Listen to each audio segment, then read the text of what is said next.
इससे पहले वाले वीडियो में हमने देखा था रेस्पिरेशन और रेस्पिरेटरी ऑर्गन के बारे में। ठीक, अब हम बात करेंगे ह्यूमन रेस्पिरेटरी सिस्टम के बारे में। ह्यूमन रेस्पिरेटरी सिस्टम चालू हो जाता है एक्सटर्नल नॉस्ट्रिल से। ये जो हमारे नाक के छिद्र होते हैं इनको हम क्या बोलते हैं? External nostril.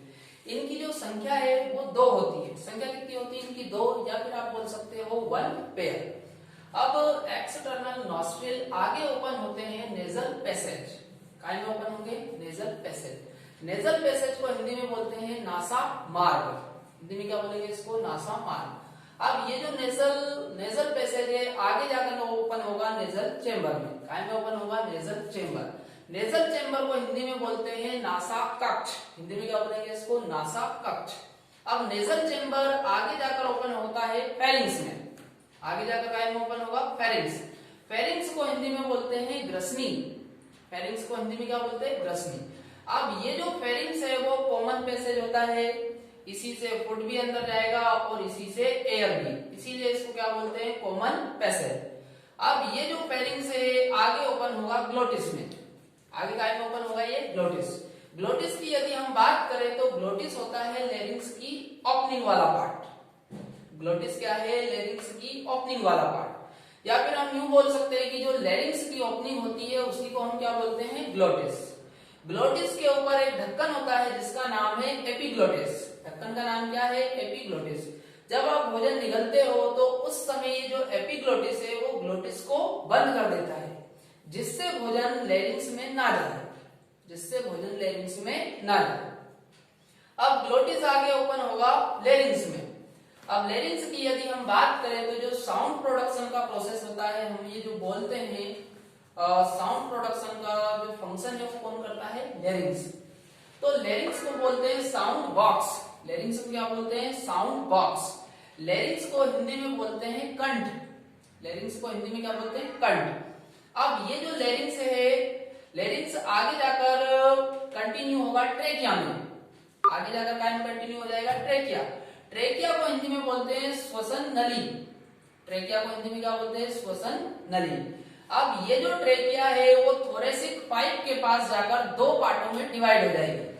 जो ट्रेकिया है वो T5 थोरेसिक पाइप के लेवल पर जाकर 2 पार्ट में डिवाइड हो जाएगी। और यहां पर ये यदि अपन इसके दोनों पार्टों की बात करें तो एक होता है लेफ्ट प्राइमरी ब्रोंकाई और राइट वाले पार्ट को बोलेंगे राइट प्राइमरी ब्रोंकाई। लेफ्ट वाले पार्ट को बोलेंगे लेफ्ट प्राइमरी ब्रोंकाई और राइट वाले पार्ट को बोलेंगे राइट प्राइमरी ब्रोंकाई। अब ये जो पार्ट है आगे इनमें जो डिवाइडेशन है वो सेम होता है। और यदि हम यहां से बात करें ये लेफ्ट और राइट, ये वाले जो पार्ट है अब कहां पर चले जाएंगे? लंग्स के अंदर। यहां से जो प्रोसेस है वो लंग्स के अंदर वाला होता है। अब यदि हम किसी एक को देख लेते हैं तो लेफ्ट वाले की बात कर ले या राइट वाले। अब ये जो प्राइमरी ब्रोंकाई है आगे जाकर, या फिर इसी के आगे वाले पार्ट को बोलते हैं हम सेकेंडरी ब्रोंकाई। क्या बोलेंगे? Secondary bronchi. सेकेंडरी ब्रोंकाई आगे जाकर और डिवाइड हो जाएगी और उसको बोलेंगे टर्सरी ब्रोंकाई। क्या बोलेंगे इसको? Tertiary bronchi. ये हम ब्रोंकाई की बात करें तो इसको हिंदी में बोलते हैं श्वसनी। प्राथमिक, द्वितीयक और तृतीयक। ठीक, अब ये जो टर्सरी ब्रोंकाई है आगे जाकर इसमें डिवाइडेशन होगा और फाइनली आगे जाकर ये डिवाइड हो जाएगी टर्मिनल ब्रोंकाई। आगे जाकर क्या में डिवाइड होगी? Terminal bronchi. अब ये जो टर्मिनल ब्रोंकाई है आगे जाकर फिर इसमें और डिवाइडेशन होगा और आगे जाकर ये विभाजित हो जाएगी प्राइमरी ब्रोंकियोल। ब्रोंकियोल को हम बोलते हैं श्वसनिका। हिंदी में क्या बोलते हैं इसको? श्वसनिका। तो प्राइमरी ब्रोंकियोल्स, प्राइमरी आगे जाकर सेकेंडरी और सेकेंडरी आगे जाकर टर्सरी, और इसमें डिवाइडेशन इसमें भी चलता रहेगा और फाइनली ये डिवाइड हो जाएगी टर्मिनल ब्रोंकियोल। आगे जाकर क्या में डिवाइड हो जाएगी? Terminal bronchiole. अब ये जो टर्मिनल ब्रोंकियोल है आगे जाकर कंटिन्यू होगी एल्विलाई में। किसमें कंटिन्यू हो जाएगी? एल्विलाई में। अब यदि हम एल्विलाई की बात करें तो एल्विलाई क्या होता है? लंग्स के अंदर होते हैं। एल्विलाई कहां पर होते हैं? लंग्स के अंदर। ये जो हम ब्रोंकाई वाली बात करते हैं, प्राइमरी ब्रोंकाई से लेकर एल्विलाई, ये जो स्ट्रक्चर स्ट्रक्चर होती है, ये सारी स्ट्रक्चर होती है लंग्स के अंदर।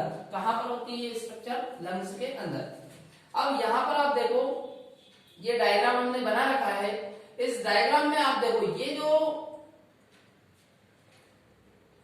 पार्ट है रेस्पिरेटरी सिस्टम का, ये वाला जो पार्ट है इसको क्या बोलते हैं? लैरिंग्स। इस वाले पार्ट को क्या बोलेंगे? लैरिंग्स। अब देखो, लैरिंग्स की जो ओपनिंग है उसको क्या बोलेंगे? ग्लोटिस। और ग्लोटिस के ऊपर ये जो ढक्कन जैसी स्ट्रक्चर है इसको हम क्या बोलेंगे? एपिग्लोटिस। अब लैरिंग्स आगे कंटिन्यू आएगा होगा ट्रेकिया। लैरिंग्स देखो आगे का कंटिन्यू हो रहा है ट्रेकिया। अब ट्रेकिया देखो, ट्रेकिया में ये जो सी आकार की रिंग दिख रही है, सी शेप जो रिंग दिख रही है, इनकी यदि हम बात करें तो ये जो रिंग है, एक तो ये ट्रेकिया वाले पार्ट में रहेगी, ब्रोंकाई वाले पार्ट में रहेगी, और इनिशियल ब्रोंकियोल में, और ट्रेकिया वाले पार्ट में रहेगी। और ये यहां पर देखो ब्रोंकाई वाले पार्ट में है, और इनिशियल ब्रोंकियोल वाले पार्ट में भी ये जो सी आकार की रिंग होती है वो रहेगी। अब यदि हम इन रिंग की बात करें तो ये जो रिंग होती है इनकम्प्लीट होती है। जैसे सी होता ना, सी की यदि हम बात करें तो ये देखो सी कंप्लीट है क्या? नहीं। इसी प्रकार ये जो रिंग होती है भी सी शेप में होती है, ये भी कंप्लीट नहीं होती है। और यदि हम इनकी बात करें तो ये होती डोर्सली इनकम्प्लीट। ये कैसी होती है? Dorsally incomplete. और इन रिंग का काम क्या है? ये स्पाइक वाले पार्ट को आपस में चिपकने से रोकती है, कोलैप्स होने से रोकेगी।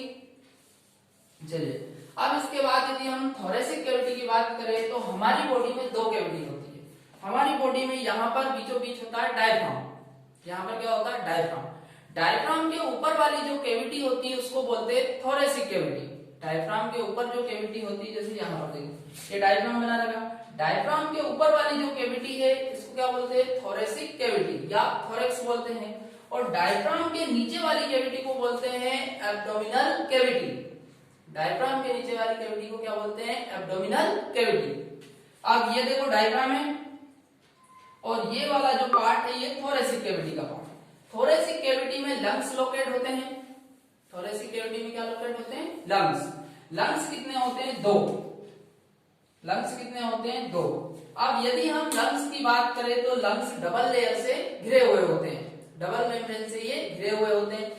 इन मेम्ब्रेन को बोलते हैं प्लूरल मेम्ब्रेन। क्या बोलते हैं इनको? Pleural membrane.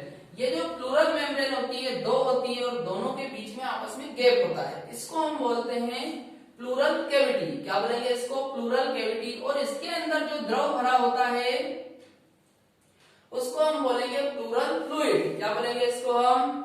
Pleural fluid. अब ये जो प्लूरल फ्लूइड है दोनों लेयर के बीच में घर्षण को कम करता है, या फिर हम यूं बोल सकते हैं कि दोनों लेयर के बीच में घर्षण को कम करने का काम कौन करता है? घर्षण को कम करने का काम कौन करता है? Pleural fluid.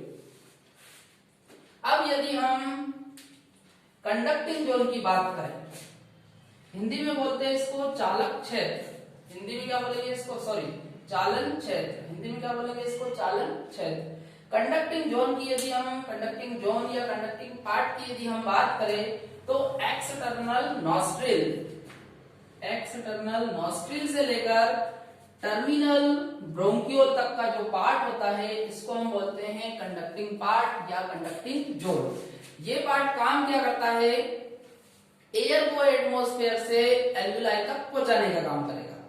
एयर में जो भी डस्ट के पार्टिकल होंगे, जो भी बैक्टीरिया वगैरह होंगे, उनको रोकने का काम करेगा, और एयर को बॉडी के टेम्परेचर तक लेकर आएगा।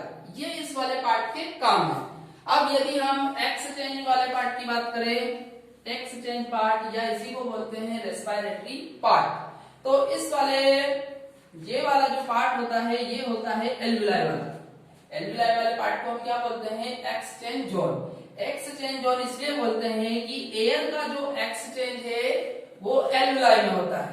एयर का जो एक्सचेंज है वो कहां पर होता है? एल्विलाई वाले पार्ट